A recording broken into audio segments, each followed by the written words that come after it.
여러분 안녕하세요. 간보는 의사원입니다. 오늘은 많은 환자분들이 물어보시는 질문 중에 하나죠. 눈이 안 좋으면 간이 안 좋은 거 아닌가? 라는 질문에 대해서 좀 답을 해보도록 할게요. 사실 이제 이번 자료 조사하면서 저도 약간 생각이 좀 바뀌고 새로운 연구 주제가 좀 생겼다라는 부분도 좀 있었어요.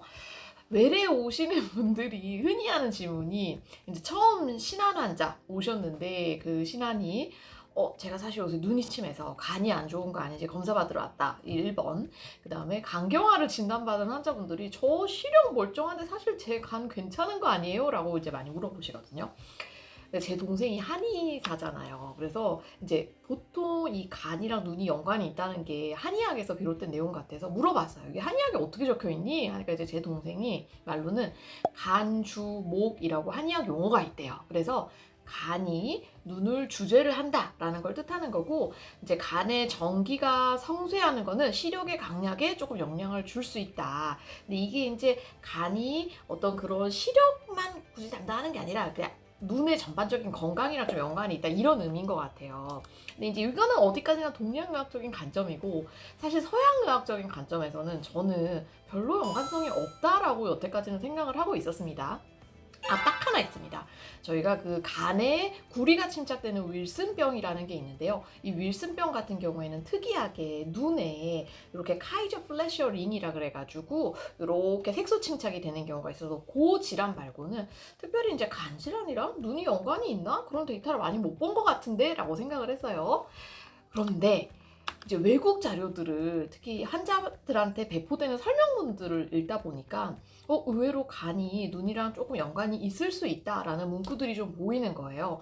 근데 실제 그 내용을 보면은 간이 시력과 관련된 뭐 피그먼트 멜라닌 이제 이런 것들이 눈의 시력과 관련될 수 있는데, 그런 물질들의 대사를 담당하기도 하고, 우리 보통 시력에는 비타민들의 그런 합성이라든지 그 레벨이 중요한데, 아무래도 비타민 합성이나 뭐 그런 레벨 같은 거를 간에서 주관을 하다 보니까 간이 안 좋아지면은 그런 비타민 레벨이나 피그먼트 멜라닌이 안 좋아지면서 시력에 영향을 미칠 수 있다라는 게 이제 주된 내용입니다. 그리고 보통 이 미토콘드리아 기능이 조금 좋지 않게 되는데요. 간경화 때는 이 미토콘드리아 기능이 좋지 않으면 사실 전신 어느 장기든지 좀 영향을 줄 수 있기 때문에 이런 것도 좀 영향을 주는 것 같다라고 얘기를 하고요. 근데 간이 안 좋아서 시력이 이렇게 조금 떨어졌던 부분은 바꿔서 얘기하면은, 간이 좋아지면 그 시력적인 부분은 조금 좋아질 수 있다. 가역적인 거라고 얘기를 하고요. 간이 좋아졌는데도 시력이 계속 나쁘다. 이건 이제 간 문제가 아니라 진짜 눈 자체의 문제, 뭐 노안이라든지 뭐 백내장이라든지 다른 문제가 있을 수 있는 거죠. 그래서 생각보다는 간이 눈이랑 완전히 연관이 없는 정도는 아니고 조금 연관이 있을 수는 있겠다라고 생각을 하고 관련 논문을 좀 뒤지다 보니까요. 이게 한 2020년 이후부터 리버 아이 액시스, 그러니까 간이랑 눈이랑 좀 연관이 될 수 있다라는 논문들이 약간씩 나오기 시작하는 것 같습니다. 대표적인 논문 하나 좀 소개시켜 드리도록 할게요. 저널 오브 트랜슬레이셔널 메디슨이라 그래서 이제 리뷰 아티클이 한번 실렸는데요. 일단 여기서 예시로 든 거는 저희가 지방간이 있게 되면 녹내장이 심하다라는 자료를 냈고요. 지방간이 있을 경우에 실제로 녹내장에 걸릴 확률이 약 2.2배로 높아지게 되고, 이 지방간의 등급이 있거든요. 경미한 지방간, 중등도 지방간, 고등도 지방간, 이렇게 올라갈수록 이 그래프에서 빨간색이 이제 위험도라고 하면 되는데, 지방간이 심해질수록 녹내장이 생길 확률이 이제 높아진다라고 생각을 하시면 되겠습니다. 근데 이런 것뿐만 아니라 다양한 간 질환이 이제 다양한 눈의 질환과 연관이 있었는데, 그림을 좀 보면서 설명을 드릴게요. 그래서 맨 첫 번째가 네이플드, 요 지방간이 있으면은 요쪽 오른쪽에 있는 녹내장이 생길 수 있다. 요게 이제 상관관계였고요. 두 번째, 지방간이 있으면 아무래도 대사성 질환이 생기게 되고, 대사성 질환 중에 유명한 게 당뇨죠. 그리고 당뇨가 조절이 안 되면 우리가 당뇨성 망막병증이 생기게 되기 때문에 지방간은 당뇨성 망막병증을 약 1.75배 높인다라고 돼 있고, 이거는 상식적으로 그럴듯합니다. 근데 또 의외가, 이 지방간이 있으면 레티날 베스큘라 리전이라 그래서 이 망막에 혈관에 이상이 생기는 질환들이 있어요. 이게 자칫하면 시력을 잃을 수 있는데 그 질환의 발생도 2.3배 높이는 걸로 돼 있었고요. 이거 되게 의외였는데, 간경화가 있으면은 우리 그 안구 건조증이 약 3.3배 정도 더 많이 생긴다고 합니다. 근데 이거 되게 또 특이했는데요. 당뇨성 망막병증이 있는 사람은 간암이 생길 확률이 높다. 이게 화살표가 이제 거꾸로 돼 있죠. 이거는 제가 충분히 설명이 가능한데, 우리가 이제 간암의 위험인자가 전통적인 B형 간염, C형 간염도 있지만 최근에는 지방간도 이제 간암의 위험인자 하나로 알려져 있거든요. 근데 당뇨성 이런 망막병증이 있다는 거는 그만큼 지방간이라든지 간의 섬유화증이 있을 가능성이 높고, 따라서 그런 환자에서는 간암이 생길 확률이 높다라고 해석을 하시면 되겠습니다.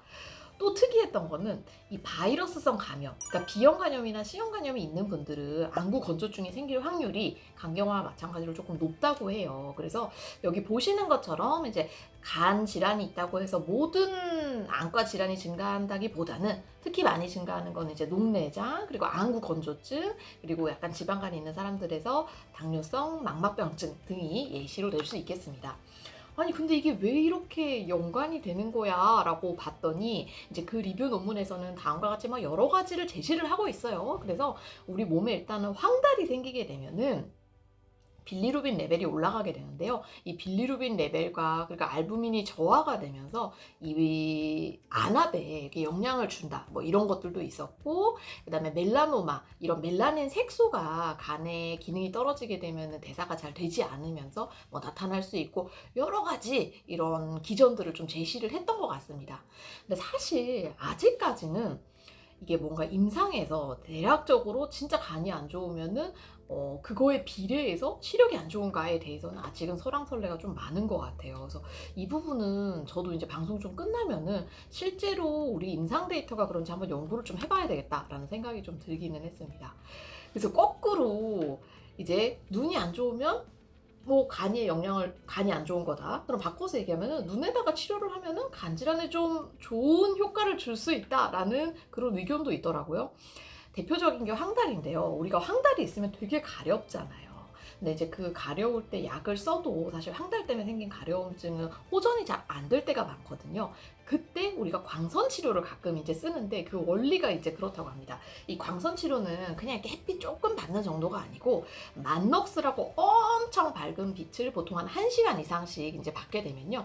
이렇게 망막으로 그 광선이 들어가게 되면 안에서 이제 호르몬이 분비가 되고 몸 안에 서카디안 리듬, 뭐랄까 24시간 그 주기를 관장하는 호르몬들이 있거든요. 그게 조금 호전이 되면서 몸 안에서 오피오이드 펩타이드라고 이제 그 약간 가려운 거를 조금 낮춰줄 수 있는 그런 호르몬들이 생성이 되고 가려움증이 좀 덜하게 된다고 합니다. 물론 제가 이제 설명을 드렸고 이제 환자들이 얘기를 할 때 아 그래 간이 안 좋으면 눈이 좀 안 좋을 수 있겠다 라고 어느 정도 생각하지만, 아직까지는 저는 이제 과학자인지라 이제 발표는 되고 있지만 진짜 눈 안 좋으면 간 안 좋은 거다라고 확실하게 얘기하기에는 약간은 데이터가 좀 부족하지 않을까 생각을 합니다. 이 부분은 저도 좀 열심히 연구를 해보도록 하고요. 어쨌든 연관은 있을 수는 있는데 뭔가 이렇게 완전히 비례한 연관 정도는 아니다 정도로 좀 이해를 해주시면 될 것 같습니다. 오늘 좀 어렵지 않게 설명하려고 최대한 노력했는데 도움 되셨는지 모르겠어요. 여러분 항상 건강하시고 행복하세요.